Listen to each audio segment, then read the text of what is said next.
Destiny swapping. God has a plan for you, but so does the opposition. Neither one will spell it out for you, and you can't trust me either. You have to figure the game out on your own, like I did. This is my story. My name is Elijah Kane, and I was born into the program. The gangstalkers, honeypots, and handlers have surrounded me my whole life. I was even 5150'd, betrayed while vulnerable, and briefly lived on the streets with nothing. In this part 1, I will give the background of my story. In part 2, I will tell about how I was 5150'd by someone I opened up to because I trusted them, and how I got taken advantage of. In part 3, I will tell about the color sensitization and gestures that so many gangstalkers used against me, and about my personal awakening, which was down to earth, but as real as it gets. Once you wake up, they lose their power over you. Their game is over. So stay tuned for this gruesome affair, destiny swapping, gang stalking, and how I read my way to an awakening, the journey through hell of Elijah Kane. Finding yourself in the talons of an owl and the shadows of the forest moonlight, it's a gruesome affair.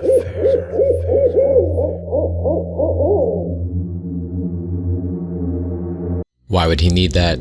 I asked. I had discovered that Lewis, a fellow trainer that I knew, had a drug called monoclonal antibodies, amongst others, in his supplies. It's a drug that negates the effects of certain recreational drugs. It can be used by police, informants, and gangstalkers to negate the effects of drugs. They smoke something or do a line of something in a situation with their target, and the target will think, well, they are smoking this stuff, so they must be cool. If they were a cop or a perp, they wouldn't inhale. Wrong. That is absolutely a perp. The target will be put at ease, like the demons from the Blitz of the Shadow Flyer story. They will tell you sweet nothings. They will try to relax your growing anxiety. This is all an illusion. It is just part of their strategy to control and maybe even to destroy you. They are implacable. Implacable meaning they cannot, under any circumstances, ever genuinely wish you goodwill. God wants you to be great. When you were born, the doctor, your mother were excited that this great prince or princess had finally arrived. That is you. You were born great. You don't need permission to be great. You have an obligation to be great. If you have faith in this, the greatness will come sure as raindrops will eventually find earth. The implacable demons, however they manifest, they do not want you to know this. They want you to be fearful. They want you to doubt yourself.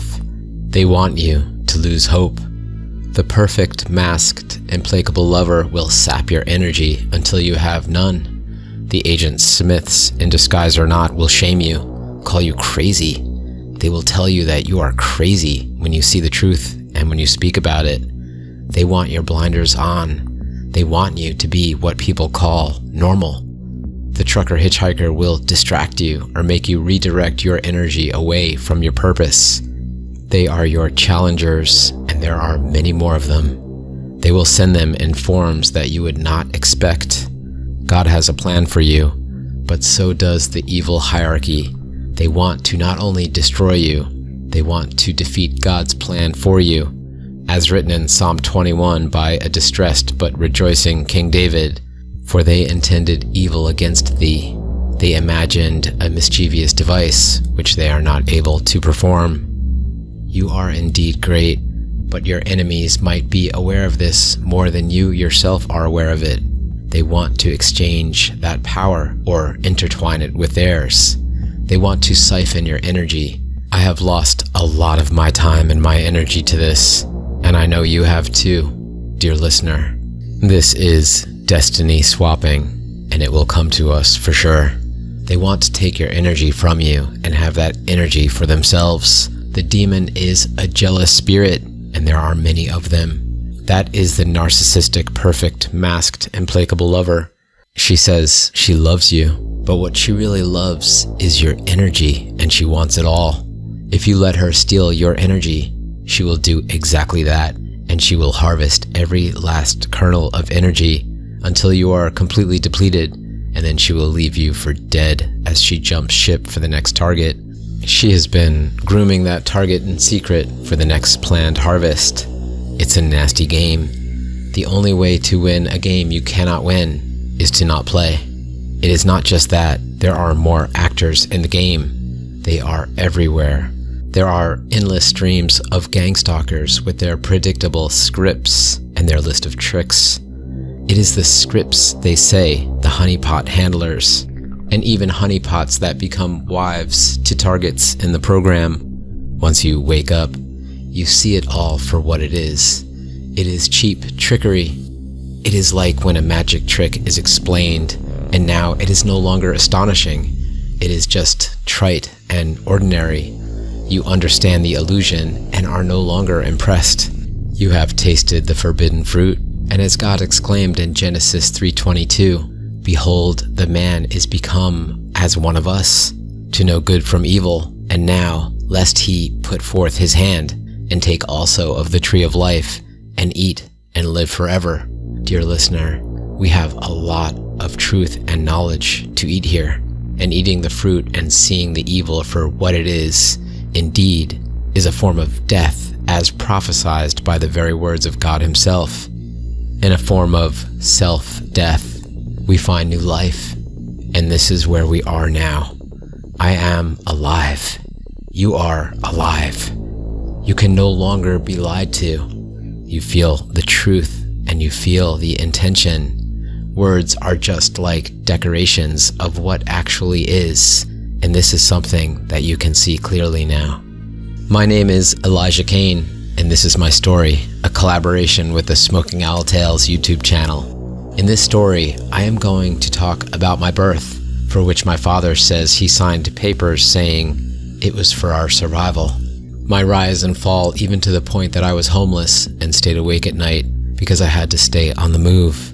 I feared the consequences of sleeping in that dark alternative reality that I am going to describe. I am also going to talk about the various forms of handlers and gangstalkers that have creeped on me my whole life, including the abuse that was physical, psychological, and spiritual. There have even been instances where I was kidnapped and had no memory of the lost time while I was missing.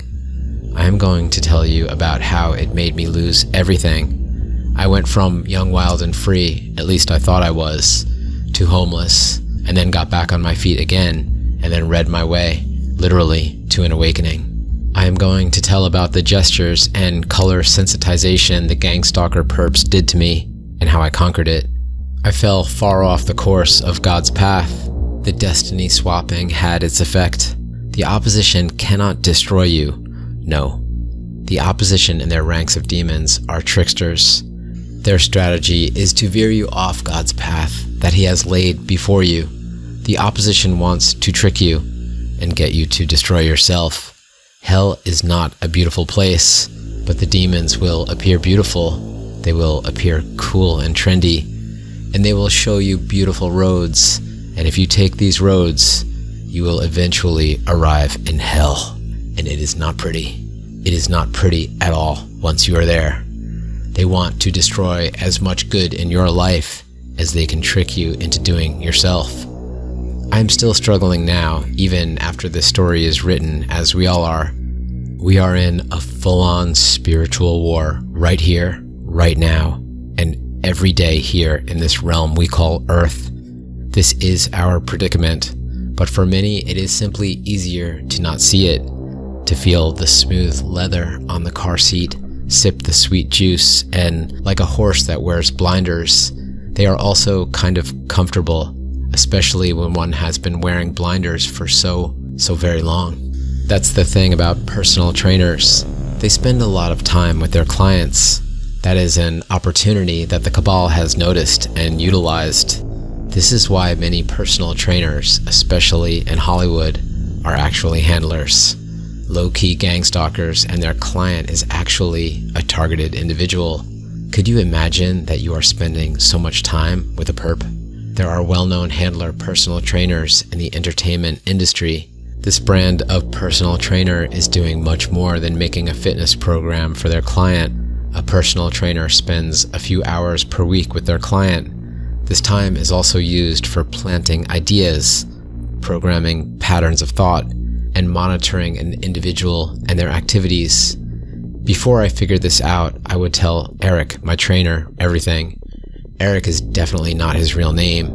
I would tell Eric the activities that I was up to, which women I was seeing, what parties I was attending, and what my sources of income were.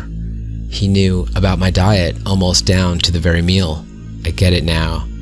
He was an agent of the machine. Eric was one of my handlers. There were many others too. Once I started getting in shape, several people I knew accused me of doing steroids. Don't lie and play it like you're natty. I know you're on gear.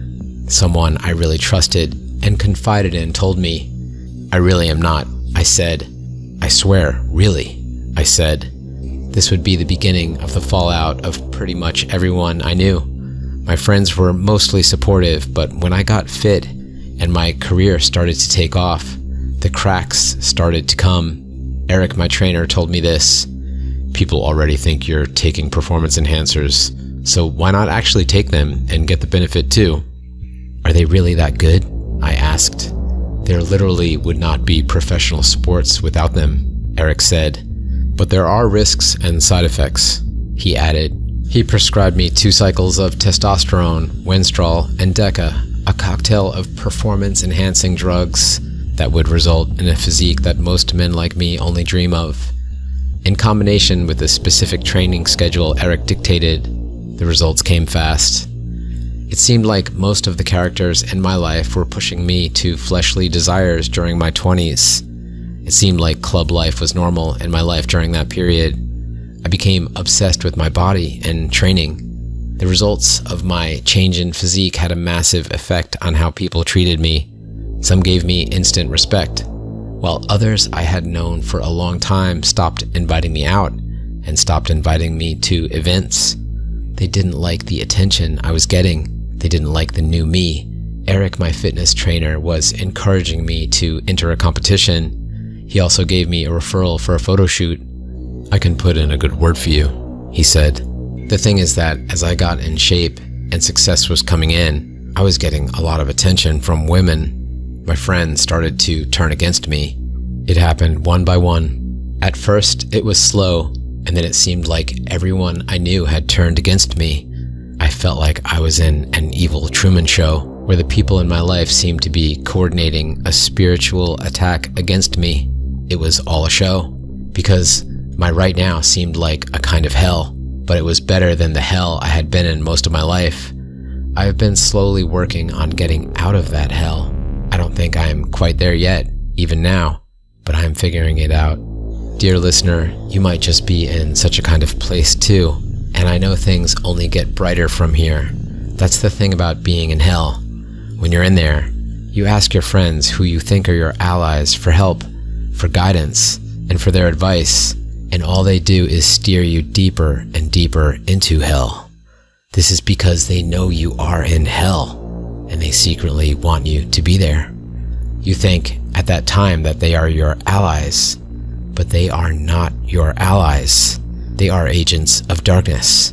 They are the perfect masked, implacable lover. They are the Agent Smiths in disguise. They are the trucker hitchhiker that asks you to drive in the dangerous snowstorm when what you really need is rest and patience. They play the role of your parent, your friend, your coworker, and in my case, my fitness trainer too. And they are watching you, monitoring your progress and programming your mind with their needs prioritized over your needs. More often than not, their thought patterns are from the hive mind. Said directly, they want you to be a slave. They don't want you to know what God's plan is for you. They don't even want you to know God has a plan for you. They don't even want you to know that God exists. They want you atomized, living in separation from source and receiving programming from their hive mind and their program, which they have so carefully and cunningly crafted. They want you watching the news and thinking it's real. That's why they call it a newsreel. That's why it's called programming. They want an asset for the cabal, and they don't care if they consume your soul or destroy your life. In fact, that is exactly their plan, and they will carry it out as long as the result is more power for them and more control and dominance under their influence. My dad said he had to sign papers when I was born. He said it was, and this is a quote, "for our survival." I never understood that. I don't even understand it fully now. I am continuing to, in my midlife, to piece it all together and how it happened. I know there were programs where parents were encouraged to volunteer to have a child. The aim was to abuse that child for a purpose, which of course is never stated as clearly as I just stated it. The idea is to create an adult that is easily preoccupied with pleasure. He is not focused on his life path, but distracted by all the pleasures of modern society. If you are bored, have a drink. That will be fun. If you are lonely, hook up. That will solve it. This is a form of the gang stalking program. It is all connected. It is directing the life path of an individual from birth. This is destiny swapping. They will try to prevent the child from fulfilling his or her full potential. I am on a life path number 9.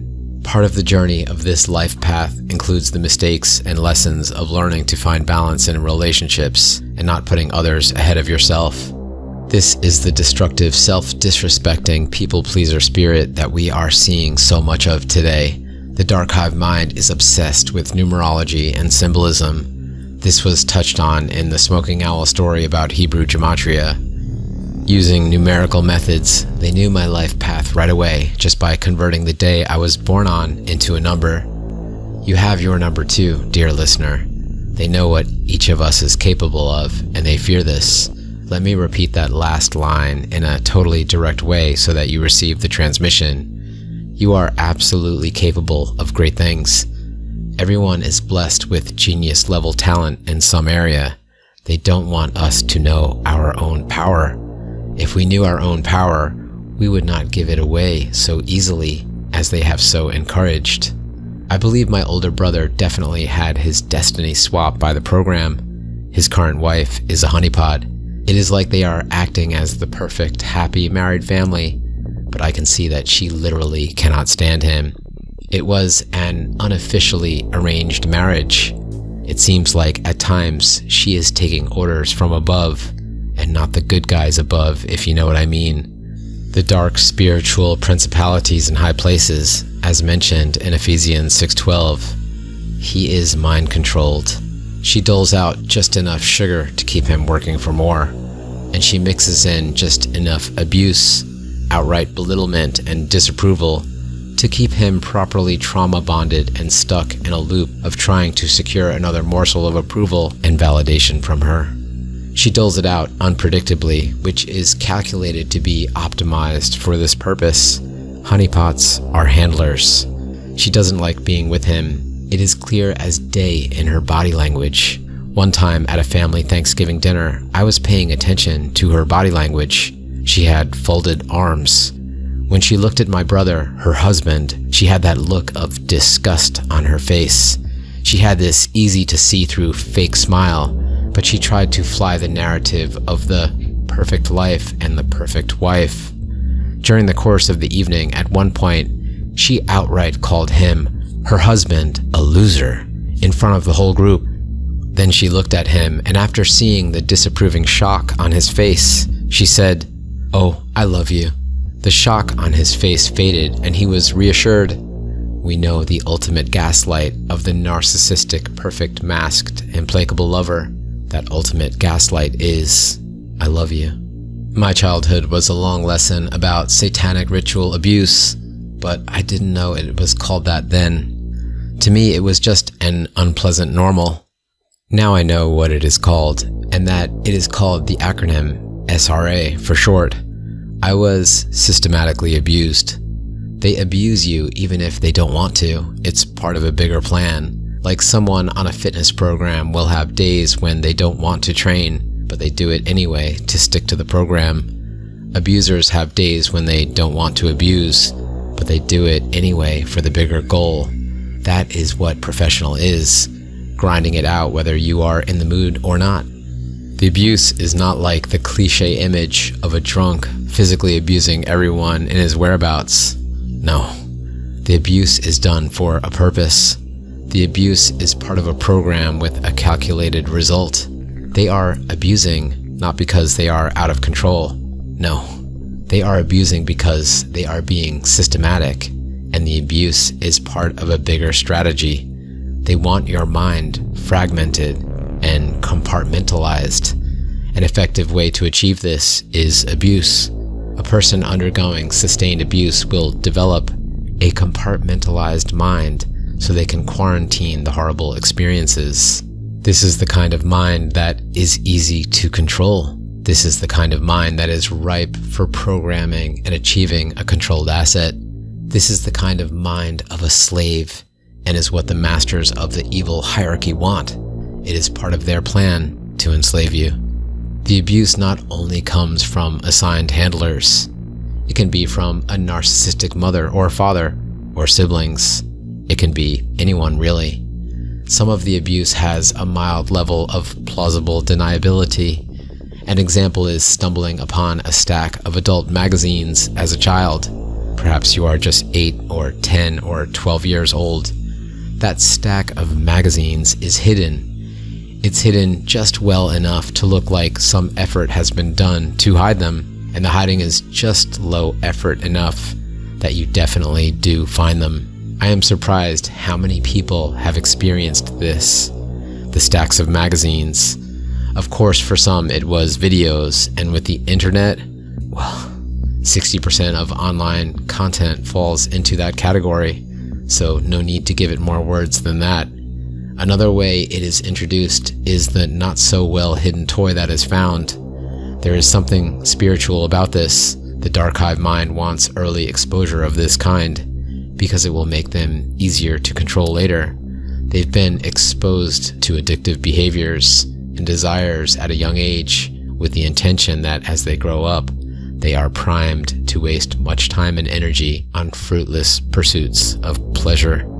The hive mind wants this. The dark hive mind is encouraging this actively, and actively setting traps with this end in mind.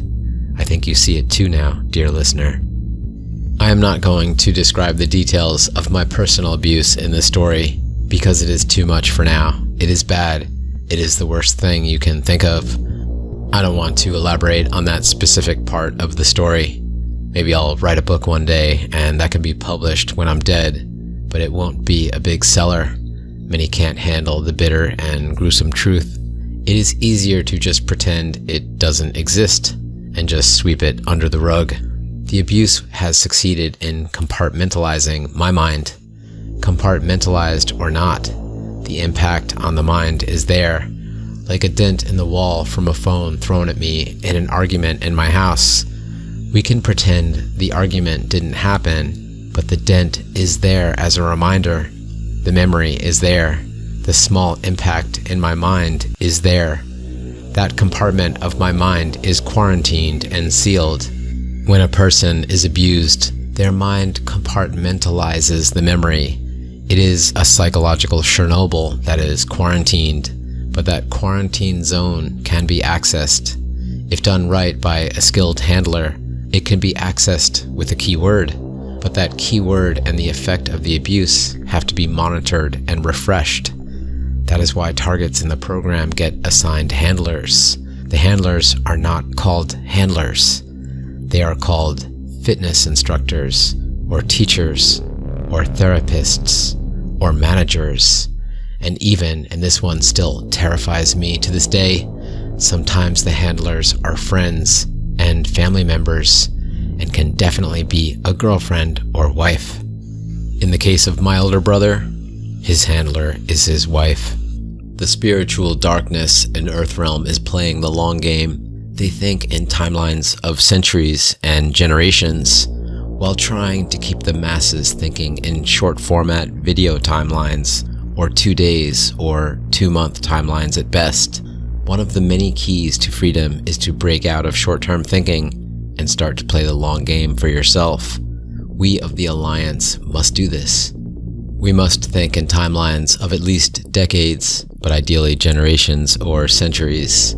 That is a big part of MKUltra, abusing youth for the intended purpose of influencing their thought patterns. and influencing their behavior when they mature into adulthood.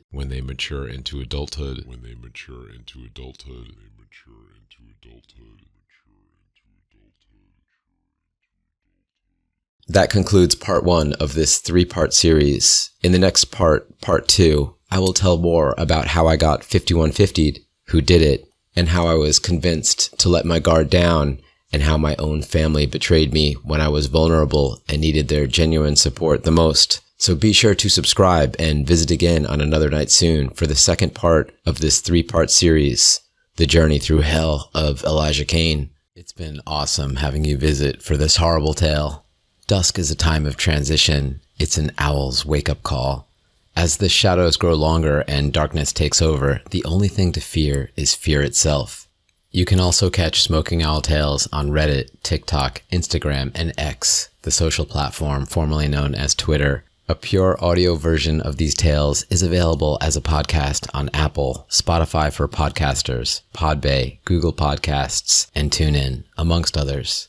There continues to be multiple mind-blowing collaboration stories in the works, and many of them are based on real stories from listeners of the Smoking Owl Tales YouTube channel. If you feel the call, give a rip at the subscribe button and scratch at the comment. Smoking Owl now has released a debut track titled Eternal Soul. So now I know, I am an eternal soul. It is available on Spotify and all major streaming services. A link to the Spotify version of the track is available in the description, but you can find the track easily by searching Smoking Owl on your streaming service. So, when you're driving your second loop around the 285 in Atlanta and that company van with no phone number is still trailing you, you know which track to play. I am sincerely grateful for your presence here. So stay longer now or catch you on another night soon, because the story goes on and on and on and on and on and on and on and on and on and on.